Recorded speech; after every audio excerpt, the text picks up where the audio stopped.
بانگەشەی هەڵبژاردن کۆتایی پێهێنرا و ڕۆژی شەممە سندوقەکانی دەنگدان چارەنووسی کاندیدەکان یەکلایی دەکاتەوە. لەم هەڵبژاردنەدا ژنە کاندیدەکان پێچەوانەی پیاوان دروشمی ئاشتی و پێکەوە ژیانیان بەرز کردبوویەوە. بۆیە ئەوەی کە ژنە وەکو سیمای ئاشتیش هەر بەناسرااو بووە و ژنان زیاتر بەرەو ئاشتی و خۆشگوزەرانی هاوڵاتیان هەوڵانداوە. بۆیە ئێستاگەژێکی لە دروشمە سەرچیەکان ئەوەیە کە هەموو پێکەوە ژیان بێ، چیتر شەڕ و ئاژاوە لە ناو شارە نەبێ و هەرچیتر کۆکیەکە بێ بەڕێی یاساوە مامەڵی لەگەڵ بکرێت پەنا بۆ چەک و هێز ببرێت.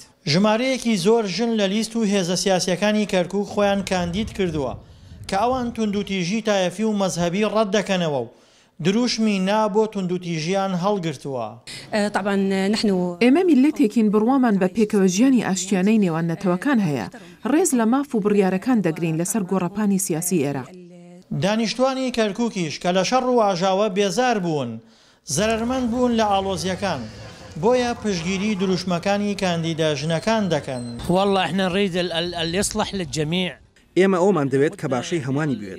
ئەومان دەوێت باش بێت بۆ هەموو پێکاتەکان، باش بێت بۆ شارەکە و دڵسۆز بێت بۆی شارەکە ئاوادان کاتە و مافی هاوڵاتیان بدات.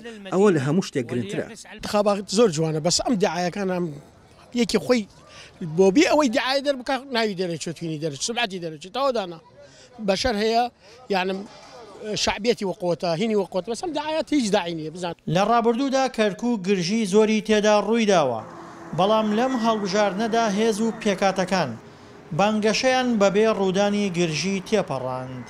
دڵشاد ئەنوەر، دەنگی ئەمریکا، پارێزگای کەرکووک.